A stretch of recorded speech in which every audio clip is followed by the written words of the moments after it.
Wednesday night, TFNsanity special guest tonight, Melissa Odessa, who just fought in.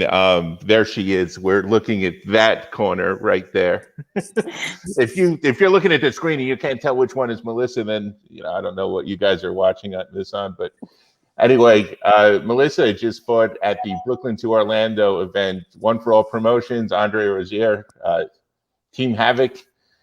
In Orlando, Florida, at the Royal Carib Hotel. It was a very nice event. I believe it was their second show. And Melissa fought a very tough opponent from Argentina, Cecilia Roman, who is an IFB bantamweight champion. Melissa, how are you doing tonight? What's up? I'm doing really well. Had a couple of days of recovery, so feeling much better. Yes. How was the recovery? That was a fight you were in. Was that your first 8-rounder? No, it was my second. No, actually, yeah, it was, because my last was a 6-rounder, and this was my first 8-rounder. So it was good, and I was able to show that I can go all 8 rounds, because my last fight was scheduled for an 8-rounder. So let me correct that. It was for the NABF, but I stopped my opponent in the first round, so I didn't go the full 8 rounds. So this was me completing my first 8-rounder. Wow. So that's a big step up. And now you're at 4-0 in your career? Yes, 4-0 now. And hopefully one more, I'll be 5-0 and I can go for some world titles. Yes. Yes. But it doesn't look like you fought this past weekend. I mean, I don't know if you're wearing a lot of makeup, but as far as you're looking good. No Man, black eyes. I don't even know how to put on makeup. I'm gonna have to get some tips. But yeah, she was able to catch me a lot, kind of close to my ear. So I think that's part of what saved me from, having a lot of bruising, which I'm happy about. I don't like to mess up my face. Yeah. Yeah, well, I know that's when you get out of it and you look good and you look recovered now and rested, and you're back in Texas, which was brutalized right before leading up to this fight with that terrible ice storm or whatever it was. So how did that affect the last couple of days of your camp? Well, I had no power. So I didn't have any heat. I didn't have any electricity. So I wasn't able to use any of my cardio equipment. I actually jumped rope in the dark by candlelight. So that was pretty cool. I wound up playing some jazz music, kind of trying to relax. But I wasn't able to go to the gym. I wasn't able to go to the fitness center. So I just really had to stay disciplined as far as weight cutting and just shadow boxing and meeting up with my coach so we could hit mitts. But the roads were pretty bad, so I just had to do what I could from home. Right. And here is the third member of our team, Mike Feinberg, boxing journalist extraordinaire. Hey. He was also up at the fights over the weekend. Okay, so y'all got to see him live. Yes, we all got to see him live. I was right behind. We were sitting right next to Cecilia's corner, actually, not ringside, like right below right on the other side of the gate there. So we saw it up close and personal, right behind where Chris Algieri and the commentators were sitting. Okay, cool. Yeah. So was Cecilia your toughest opponent to date, or? As a pro, yes, she definitely was. She made me dig deep because I had to adjust the game plan. I wanted to come in strong. I wanted to put the pressure on her, and she showed me that she could handle it. So then I had to start boxing and just keep cutting angles. When you have someone with tight defense, it's exhausting because you have to place your shots and you have to be selective in where you want to put them. So you're not just hitting elbow and glove. So trying to work around that and move the glove and cut up the middle. I had to be able to show that I could also box, because a lot of people know that I hit hard and I like to brawl, but it gave me a chance to showcase how versatile I am. Right. Well, you definitely had the reach advantage on her. And what's your wingspan, by the way? Because I did that guessing on your Instagram. I don't know if you ever picked a winner. I want to see how close I was. 61.5 inches. Okay, so I said 60. Okay, so you would have been one of the winners. Yeah, that's really close. That's good. Yeah, because it's close without going over. It's like the showcase on The Price is Right. So that's Yeah, I was close about to say without that. going over. Yeah, but I was surprised how much she stuck to her game plan, which seemed to be keeping that tight guard and just moving forward and keeping the pressure up. That was impressive to see her keep that up for 8 rounds. It was also impressive to see you make the adjustments where you had to, and it was a good fight. It was a good fight. Thank you. She was a very intelligent fighter. That's one of the things I've been commending her on, is that she knew to smother me, and she knew to hold on and how to bump into me and let off her hooks and then press right back into me so that I wouldn't be able to respond. And it was up to me to create that distance and be able to box. So I was Yeah. impressed with what she was able to bring. Yeah, those Argentinians take their boxing seriously. I see.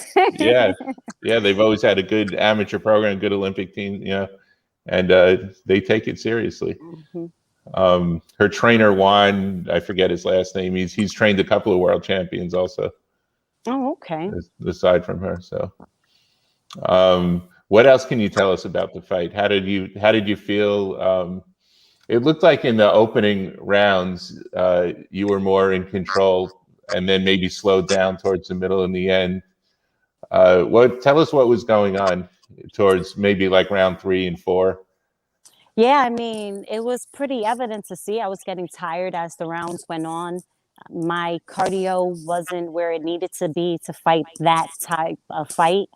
So that's where that willpower had to come in, and I just had to dig deep and just push through. I could feel my legs getting tired. I was getting flat-footed. And one of the things I had to make sure of is not staying in the pocket, because whenever I stood in the pocket flat-footed is the only time she was able to catch me. She caught a couple of straight punches, but that's only because I was standing there.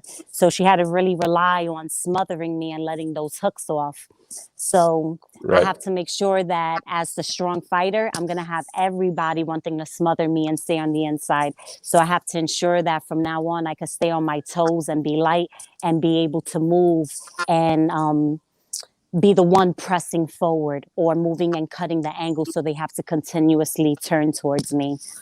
Right. And the crowd was definitely on your side. I mean, it was an overwhelmingly New York crowd there. It was huge, and I know those other guys were your teammates, right? Yeah, I mean, we were stacked, so we all got to fight on the same night, and it was just such a great feeling to be able to have that kind of support and be able to look in the crowd and see my teammates who have already fought, because almost everybody got the KO. So that it was a good night for everyone. It definitely was. It was a good show out for Team Havoc.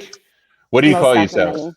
You call yourselves Team Havoc? Or Yeah, we call ourselves Team Havoc. Just Excellent. That's about it. Excellent. And you're lucky. Did you feel that the crowd motivated you a little to dig deep into the later rounds? Anytime you have someone who shows how much they're investing emotionally into you, it's going to get a rise out of you. And to see people caring that much, I literally had people coming to the side of the ring and they had to tell them you can't be there just because they're getting so into it. And they're like, oh, we know you can do this. You need to start doing this. What are you doing? Don't get caught with that. Or, yeah, keep doing that. And it felt good because I could hear almost everyone. So whenever things were being yelled, I could hear it. And I would just have to remind myself to zone back in and focus on my opponent. So did you hear a woman saying, let's go New York, knock her effing block off? Did I? I heard a couple other stuff too. Okay. Yeah. So that woman was like, in the crowd. Yeah, she was like 5 feet away from me. So my ear was ringing after that, sitting so close to her. But well, it was good for me, and I'm sorry you had to go through that.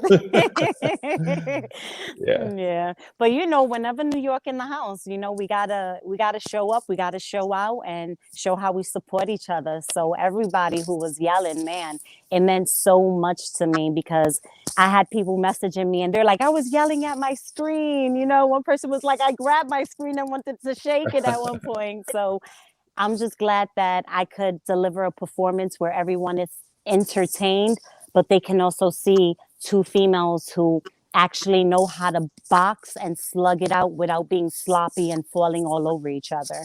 Right. It was definitely an exciting fight to watch, for sure. Awesome. And that seems to be the trend with female boxing now. Is the female fights are always exciting, and in MMA also.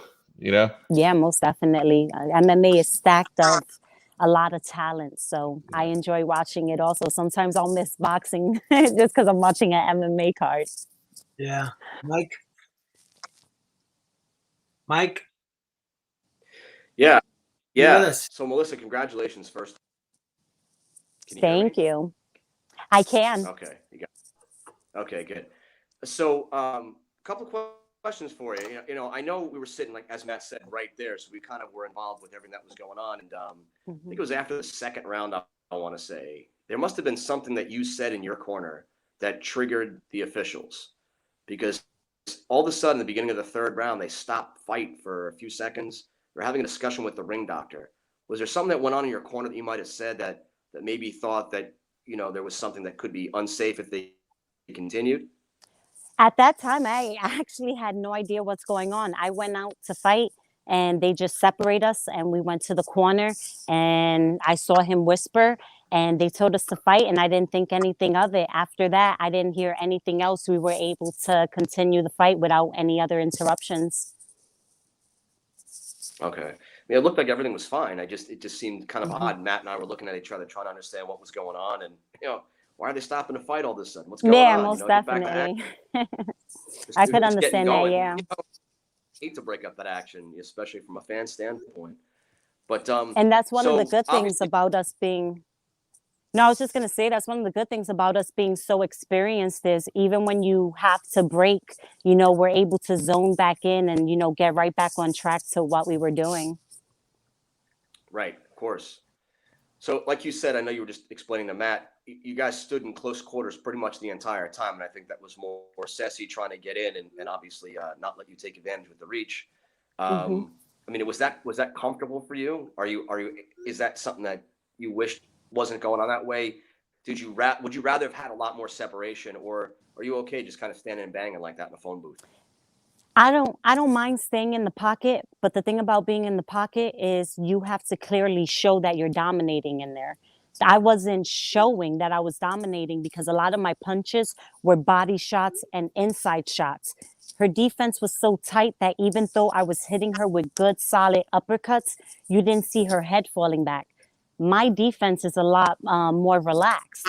So it looked like she was throwing harder shots than me at times. So that's the only reason I wanted to get out of being in the pocket, because it wasn't in my benefit. It wasn't working on my end the way I would have liked. But I'm more than comfortable. I love to slug it out. There's times where my coach has to tell me, hey, we know you can brawl. Let's see a little bit more boxing. So I know, you know, you had 3 fights before this one, including one where you picked up the NABF belt. I know this one was supposed to be contested for an NABO, but then there was a lot of discussion back and forth. Ceci couldn't fight for that belt because she gave up the IBF, and I know all that. So now it's supposed to be the next time around. Is that now going to be for the NABO? Yes, from my understanding, my next fight will be for the NABO regional title. Wow. All right. And now, do you have any opponents in mind? Or? I would like to fight other up-and-coming fighters until I can fight for a world title. So hopefully they're willing to step up. Right now, it just seems like everybody wants to be built up and protect their records. So I'm hoping that there'll be someone who's like me, where it's like, let's put on the best show and may the best fighter win.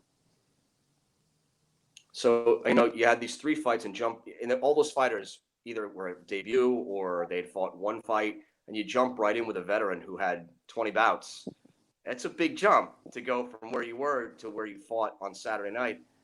Was that something that your team was looking for, to try to get those people, those veterans out there quicker? It's actually something I pushed for. My head coach and manager, Andre Rozier, he wanted us to be smart because I have had a 4-year layoff since the last time I've competed or fought. So he wanted to continue having fighters who were similar to me.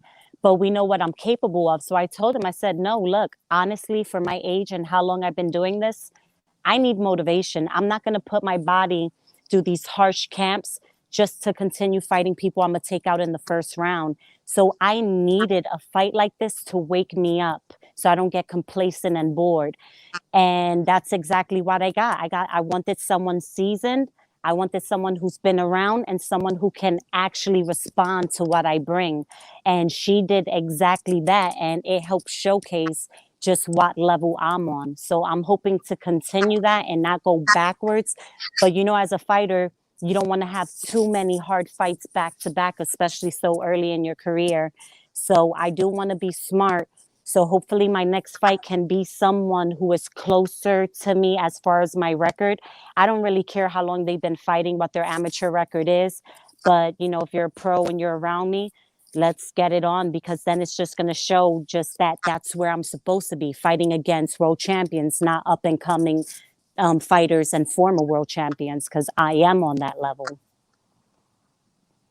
So no, Right. why the long layoff, and why are you getting so started so late?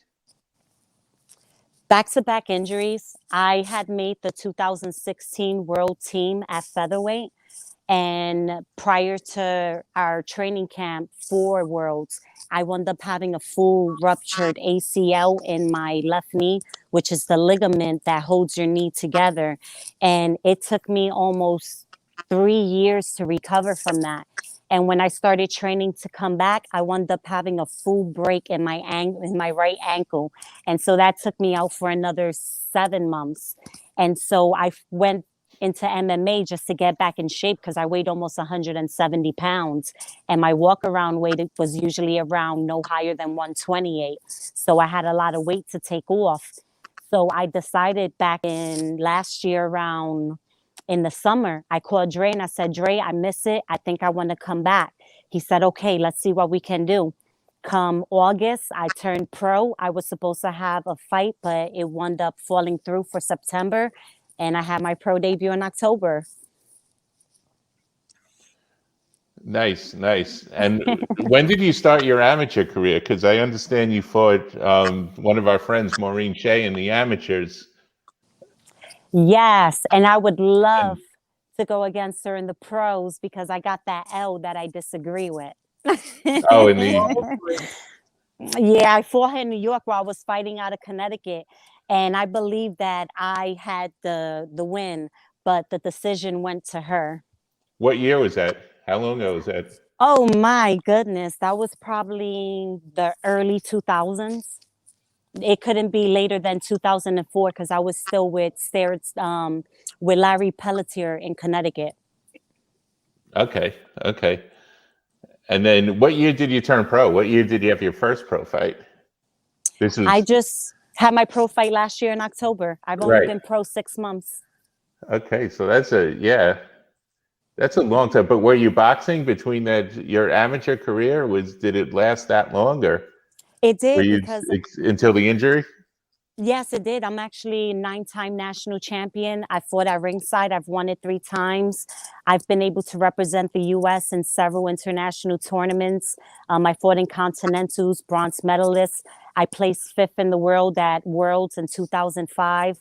Made the 2016 world team, but due to injury, I couldn't compete. So I was active on and off between, military and kids in my amateur career all the way up until my injury. And that's the only reason I wound up taking such a long break. Okay. What years were you in the military? I joined the military in 2006 and I got out back in 2018. Oh, so you're in for a long time.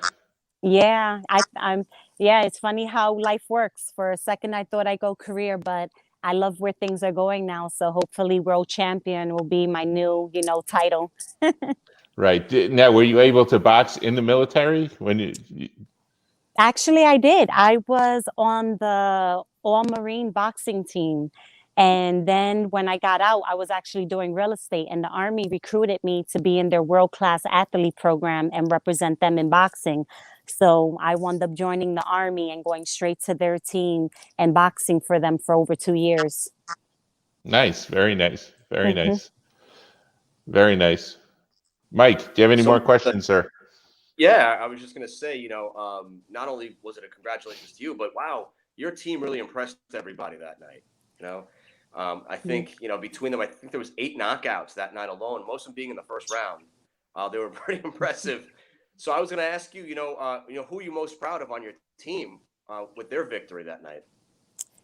I would have to say Pablo, because he's the one who we really haven't seen much of lately. He just came back after a little bit of time off, and he came in there. He was so confident. He was strong. He was sharp. And the guy came in talking a lot of smack. He really believed that he was just going to dominate him. And Pablo kept his cool and let him know, like, hey, you could think whatever you want, but when the bell rings, you're going to see what's up. And that's exactly what he did. You couldn't ask for more. Yeah, he Right. was talking a lot of smack at the weigh-in, and Yeah. I got some of that footage on camera when Edgar Berlanga said he said to the guy, "Come over, hey," or he asked to take a picture with Edgar. Edgar's like, "Sure," Oh, and as yeah. soon as he takes the camera, Edgar's like, "Nah, nah, nah." Yeah, Well, you gotta love that kind of stuff. It makes boxing fun, and it's such a serious sport that whenever you can find those ways of having, that time to make it playful and laugh because it was never taken too far, it's cool. I enjoyed watching it. it was a perfect setup. It really was. Berlanga did well there. He set And him then up the perfectly. cannolis. Did you The see when cannolis. Yeah. Gio brought the cannolis? Absolutely, absolutely, absolutely. I Did said, you have Mike. one? No, I didn't. I didn't get him in Uh, time. I'm like, I said, Mike, keep your camera on. Well, I'm going to steal those cannolis. But I was too Yeah. far back, and then Andre grabbed them before I can get to him. That's But I the was fastest halfway there. I've ever seen my coach move. Yes, I think he was making sure I didn't have any. Yeah. I mean, I could have asked for one after, but I wanted the whole box. I wanted to steal off the Yeah, stage. you can't stop that one. I was That's just messing me. around with Gio before he went out for his fight. He was in the back warming up, and I was like, you eat enough cannolis, you think you're ready? And he puts up his wraps, and he's like, I got my 2 cannolis right here. I'm ready to use them. After Yeah, it was he's like a the whole, funny one of the gym. Yeah, for sure, I've very never live. seen someone who's so playful but so hardworking, and it's just a good balance. Him and Danny, they're another one. They're the jokesters of the gym. Yeah, well, shout out to those guys, and shout out to Gio there for the cannolis, man. Yeah, it was a good time. It was a good show. It was definitely a good weekend. We're looking forward to the next one. Are you going to fight on their next card, or? Yeah, hopefully I got to sit down with my manager and discuss what is going to happen in the near future. I know that there's going to be a card coming up, I believe sometime in the early spring. So hopefully I can be on that. In the early spring, yes, February, March. I think, but they are going to be up there before that again. I think they said they were going to be up there Yeah. in April for April. Edgar. Okay. Edgar's on the card in April, but for the other card, it's probably going to be after that, sometime in May. Okay. Yeah, I think Well, I heard great. May 9th or something as a date. Yeah, I believe it may most likely be May 8th. Yeah, I just May have 8th. to confirm it. Yeah. Yeah, that's what I remember. May 8th. But it will be for the NABO. And this time, I better get my belt. I will personally make sure my opponent signs that paperwork.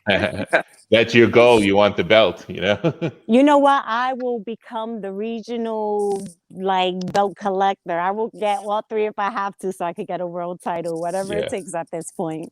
Yeah. Well, Cecilia Roman would have never signed that, because then the IBF would have stripped her of her belt if she fought for another one, I would have done the same thing, but like I said, I just would have been honest and said, hey, I'll take this as a tune-up fight, but I'm not fighting you for the NABO. It was that simple. It's not that hard just to simply let a person know.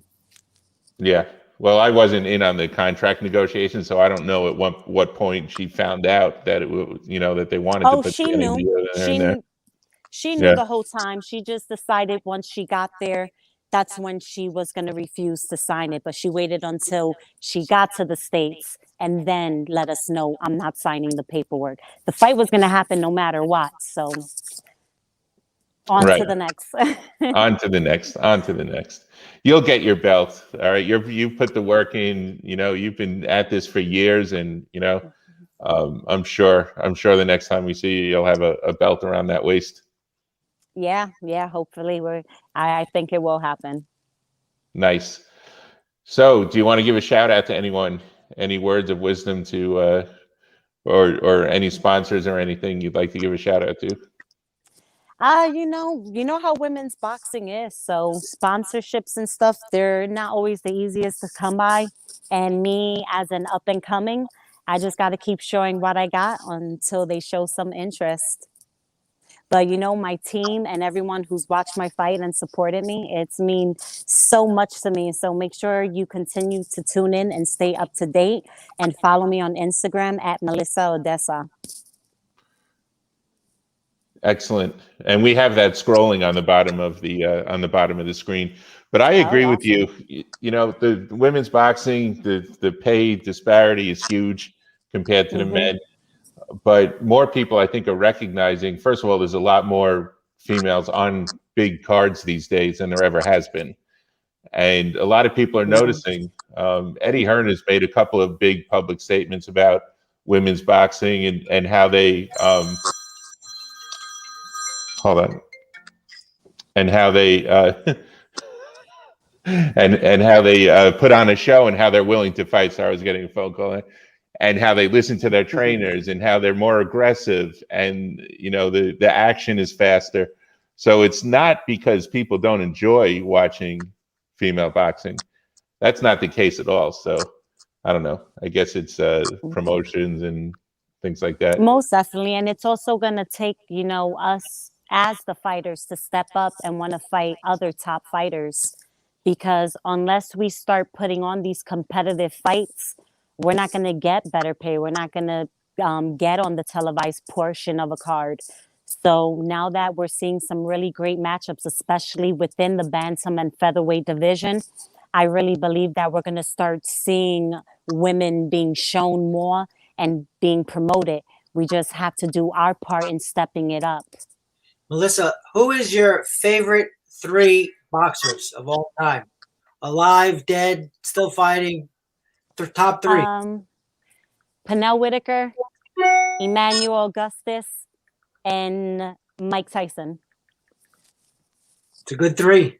A wide variety, what it is. I mean, Pernell Whitaker being one of the most defensive-minded fighters in history, probably the most. And then you got Mike Tyson, who just goes on the offense and, didn't have so much on the defensive side of it. So interesting you picked that variety. Yeah, I feel like that I see a little of myself in all of them, even in Emmanuel. He was such an underrated boxer. But if you look at his defense and what he was able to do against these top fighters, it was amazing. I love fighters who they're not jumping all over the ring, but they're still defensive. They still know how to move. And if they have to fight off of the offense, that's what they like to do. They're going to come forward and they're going to hit you and they're going to find those openings. What'd you think of Mike Tyson versus Roy Jones Jr.? I actually did not watch that fight. Oh, boy. Really? I Just out of know. curiosity. I'm gonna have to catch it. Yeah, it was. What was the question? It was very interesting, and in fact, it was so interesting that they did so well with the TV rights. They're going to do a celebrity boxing with Mike Tyson maybe fighting Holyfield, and then Holyfield. You know who I would like to see him fight? Shannon Briggs. Mike Tyson versus Shannon Briggs. Let's do the best of Brooklyn. The best of New York, and have them go at it. Now that's the one I would watch. Absolutely. Yeah. We love Shannon. We love him. He's down here in Florida, so we see him a lot. I would love to see that. He's, we've seen him. He still trains, Yeah. He still spars. He spars with a lot of the younger guys. So, yeah. And a matter of Love fact, him. a few weeks ago, we were at Warriors Boxing with Shannon, and that's exactly what he wants. He wants that fight with Mike Tyson. I'm sure he does. That's the biggest payday is going to be for him at this point anyway. But yeah, and I believe that it would be a good one. And I think that fight is going to bring the dog out in Tyson, because Tyson played it, kind of nice to me. He was still, ferocious Tyson, but I think there was a little bit of a spark missing. And I think it would be Briggs, especially the way he talk and how he is so confident and ready to go to war. We're going to see a little bit of that old Mike Tyson we miss. Ah, Yeah, yeah. And Shannon's been active until when did he have his last fight? When did we see him there in the heavyweight factory? What was that, 2016 or so? Yeah, I think Oh, that wow. was I the didn't know night of he fought that recent. I mean, it's a few years ago, but at least 4 years now. Yeah. He had that other fight scheduled. He was supposed to fight Franz Botha, and then unfortunately, we don't want to say that why. never happened. Many of the fans know why. Yeah, that would be great to get Shannon out there and to see them just promote the fight. hopefully we see some female boxers now come out of retirement. I wouldn't mind seeing Mia St. John. I heard a little rumor she might be coming back. I don't know if it's true or not. There you go. Yes, I think there are females presently that need to get better fights, and they need to make better fights for the females. There's a couple of talented girls right down here in Florida. We have the number 1 and the number 2 ranked with the WBA in the bantamweight category, and they have a belt that they gave to Rachel Ball, who's ranked number 6. Isn't she the interim champion? I think she's the champion now. I think she defends. Oh, okay. Yeah, she fought the girl who was ranked number 9 or whatever, and Okay. or actually the girl who was ranked number 9, I think, backed out, and she fought someone who was either further down in the rankings. But yeah, Maureen Shea is ranked number 1, and Rosalinda Rodriguez is also down here. It's ranked number 2. They're not getting title shots. Why? Yeah, and I was looking at some of the fights they had, and I know that they had people like Ebony Bridges fighting for a title with a few fights, and then someone like me gets turned down to fight for a title fight with 3 fights but an extensive amateur background. So I'm hoping now they'll tighten up, because it looks like now they're trying to stick to the rules and do things a little more organized. Exactly. And I guess also with the money, they want to see who they can invest in and who's gonna stick around and fight for them and defend the title over and over and over again. Yeah, money talks. Who's gonna put butts in the seats.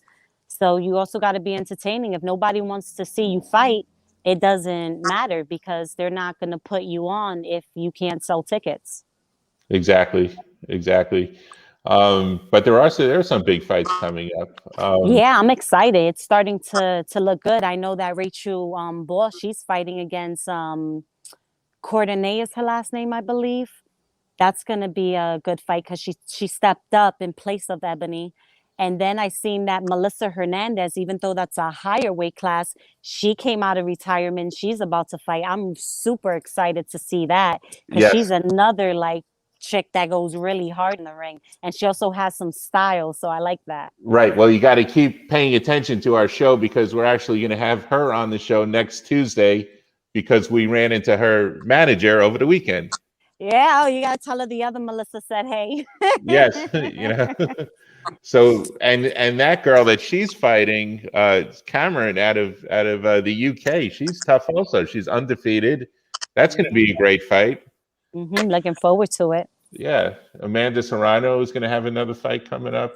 Oh yeah, and she got Bermudez. I wanted Daniela Bermudez, so my heart is hurting. I'm like, oh, I gotta wait my turn. Yeah. We always want to be the first one to finish off the best. So I'm like, I gotta beat some of these top girls before they stop them. Exactly. But they could be a stepping stone for you also if you fight them after they. Yeah, I'm looking forward to watching this. I think that fight specifically is going to be action packed if it lasts rounds, because both of them, they're going to be in each other's faces, throwing. So I don't see that going to decision. Yeah. Yep.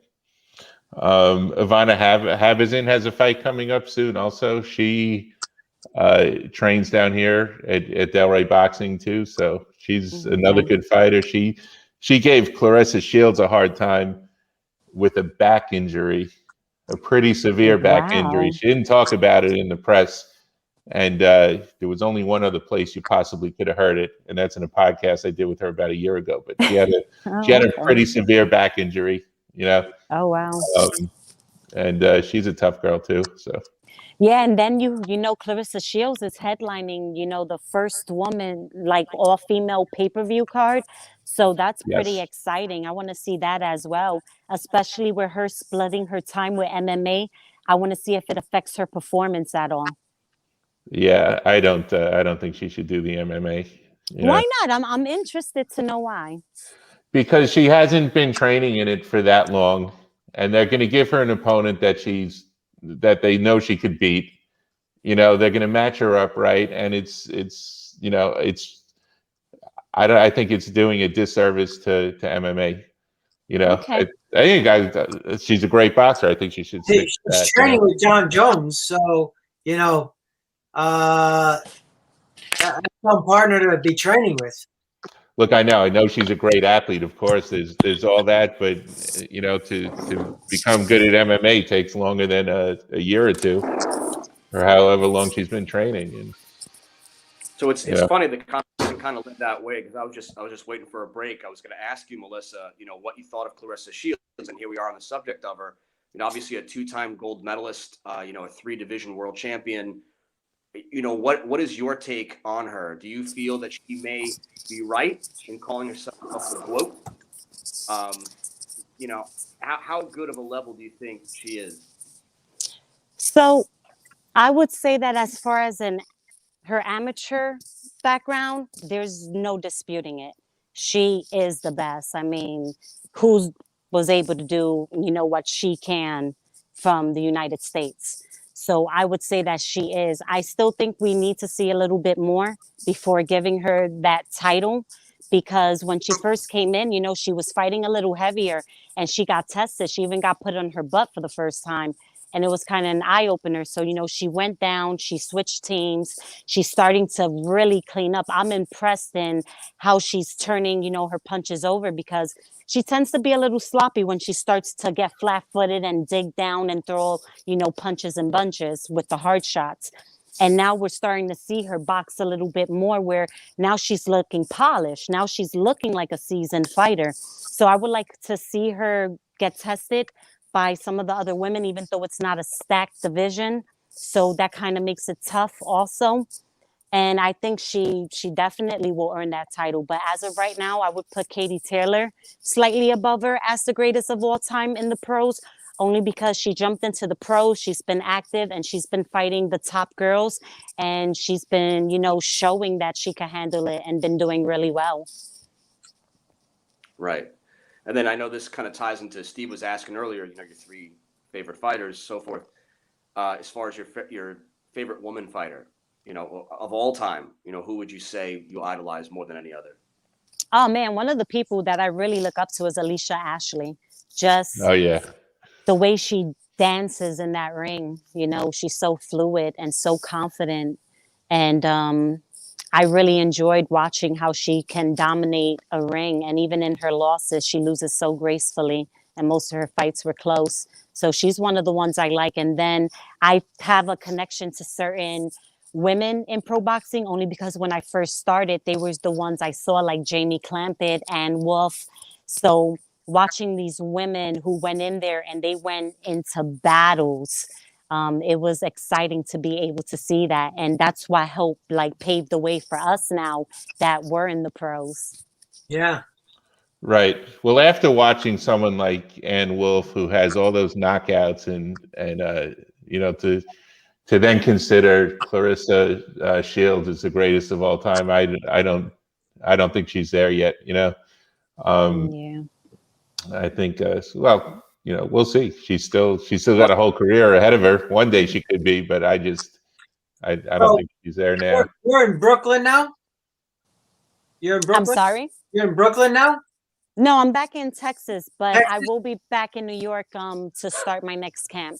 Yeah. So we have this weekend, we have the Canelo Alvarez fight in Miami. Yeah. What do you think about that fight? To be honest, I'm not even going to be watching it. I'm more excited about some of these MMA cards coming up. Yeah, what cards you looking forward to? Freaking man, you put me on the spot and I went blank. But we have a couple of females fighting. Oh, Valentine. How you say her name? Valentine. Shevchenko. Yes, she actually is now scheduled to fight against Andrade, and I think that's going to be a really, really good fight. So I'm excited to see what she does with that. And a lot of the females now are starting to get booked, but I also watch a lot of fights with like one championship Invicta. So I like watching the smaller cards and watching a lot of the up and comings who will eventually make it to the UFC. Yeah, have you ever trained other discipline other than boxing? Yes, I actually have 2 amateur MMA fights. I gave MMA a try back in 2015 during my downtime in between camp at the Olympic Training Center where I was on the USA team. And with only 4 weeks of training, I went in there just to see if I liked it. And I had a blast kicking and kneeing. Oh, yeah. So then I fought again. And I wound up actually fighting. She's in the UFC now. She's a pro. I'm trying to remember her name. She just lost. But she's been doing okay. And she was #1 in the state of Colorado at the time. And I almost beat her, but she got me in a rear naked. And from lack of experience, I didn't know how to get out of it. And I had a tap. Yeah. But it was like 30 seconds in the last round. And I was up. I was piecing her up. I even tried to kick a few times. They liked it. They liked it. Mallory Martin. Her name's Mallory Martin. Mallory Martin. Mallory, right. So you took a pro MMA fight with 4 weeks of training. No, amateur. It was an amateur fight. An amateur, yeah. And I still train MMA. You know, back in Texas, my team is an MMA team. I train under Adam Copley and Jeremy Mahone at War out here in Texas. And they have boxing backgrounds, so they handle some of my camp also. But I haven't stopped training in MMA, but I just want to focus on boxing right now. But I'll be making my pro debut in MMA hopefully sometime this year. Really? Excellent. Oh, yeah. For what kind of show? What like just local show? Like a local pro show? No, I'm hoping to go with a little bit of a bigger promotion, LFA or Invicta. So we'll see what we can make happen. Yeah. Come down here and fight for Titan FC. Hey, give me a good offer. Well, we can put you in touch with the right people. There we go.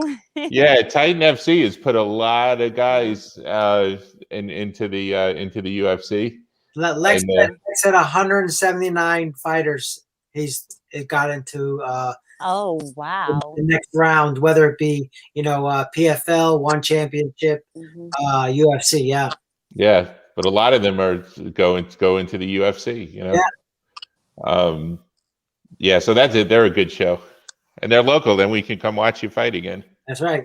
Oh, any reason to go to Florida? I love it out there. I'm hoping to get some training out there from now on. Go out there periodically. Yeah, definitely. Come down. Give us a shout out. We'll catch a show somewhere. Okay, no matter what. most definitely. Yeah. I got to tell you, from where we are, we went up to Orlando. We see everybody jumping in the pools when it was 48 degrees, but it was 15 degrees cooler up there than it was down here. So it's actually much warmer and more comfortable down this way. So you want to come a little farther south of Florida. Okay. I'm gonna have to remember that. Yeah, absolutely. And there's always almost every weekend is either an amateur MMA card or a boxing card somewhere. So yeah, I will say that I do like about out there is they stay busy, with their boxing, and hopefully the commission opens everything up in New York soon, so we can start. I'm hearing that it may be around like May, so I'm looking forward to seeing boxing in New York again. Yeah, that would be great. That would be great for sure. So Matt, when you introduced Melissa, did you introduce her her nickname? I did let's not. see if we could say it. LaBella Bestia. Ay, muy bueno. That wasn't bad at all. La Bella Bestia. Gracias. So how did this name come about? Honestly, I was in the gym And the guys always have something to say, messing with me. And I think they were like, oh, you're just a pretty little fighter. And you know me, how I am. I'm like, no, F that. I'm a beautiful beast. And I just liked it. I kept saying it. But, you know, I'm Hispanic, so I wanted to find a way to tie that in. And I really like the way it sounds. So I was like, I'm going to go with La Bella Bestia. And that's what it's been since. She says it better than you, Matt. Bella Bestia. Well, because sometimes I think Italian, I think Bella, you know, like Italian, but Bella. Bella, La I Bella. know my Spanish too. Yeah, I thought it had something to do with Beauty and the Beast. Like I thought maybe you were a split personality. You know, you're a beauty out of the ring. When you're in that ring, you're just a beast. I mean, I don't know if it had something to do with that. So Beauty and the Beast is one of my favorite Disney movies. So I'm not going to lie. I did want the word beauty incorporated with it because I didn't want to be pretty. So, because I hear a lot of girls go, oh, I'm a pretty beast. But I remember from that movie too. So I was like, yeah, I'm going to stick with beautiful and have that beauty in there. And maybe I could like play around with stuff and make myself look like a monster, like in Beauty and the Beast. That's awesome. Nice. That's awesome. Well, I've got to wrap it up. I've got some things to do, but Melissa, it was great talking to you, and I wish you the best of luck. And I hope you come down to Florida. You'll catch a show with us, and I wish you the best of luck in your career. Thank you. I've enjoyed this, so it was good seeing you and talking. Okay, Yeah. We'll talk again. Most definitely. Yeah. Once again, congratulations to you and your entire team, and I hope everybody works it out down there in Texas. I know that they're struggling a bit, so hopefully that works itself out. Appreciate that. Thank you. Yeah, give a shout out to the Texans for us. Most definitely will. All right. And then there were 3. So we had a good night tonight. Matt, you got to go? In a minute. Yeah. Like 7:47. I got 2 minutes left. So real quick, we're gonna have that Melissa Hernandez on next Tuesday. So I made arrangements, and her manager is gonna be on there too.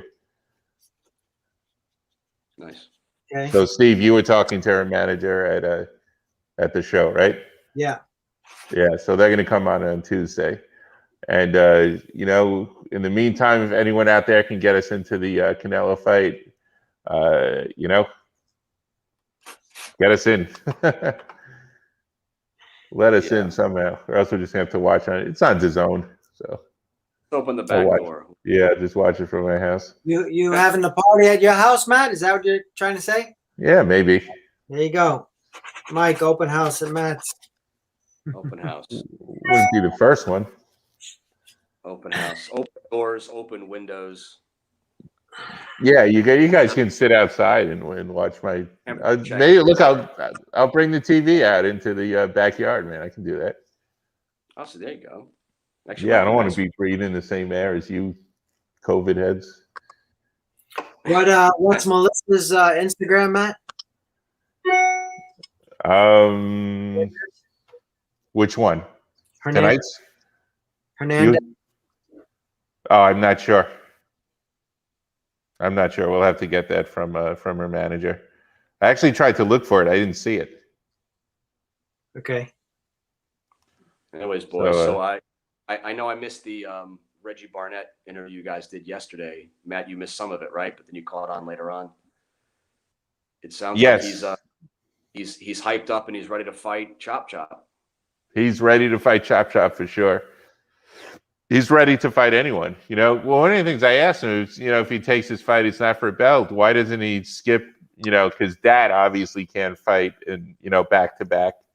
Why doesn't he skip this fight and maybe try and go for Dat at the next BKFC? Right. He said he just wants to fight, basically. Yeah. Yeah, he just wants to get in because he couldn't fight whatever it was the last one because Dat was sick, and so he's been on the shelf a little while. I get it. Yeah.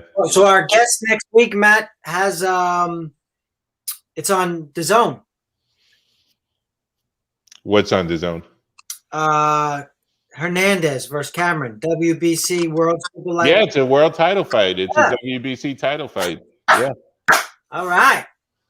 Yep. We got some we got a good show for next Tuesday. Absolutely. Absolutely. So a lot of good stuff going on, and we'll talk about it next week. All right. Later. Later. Have a good night, guys. Yep. So that's the story. We got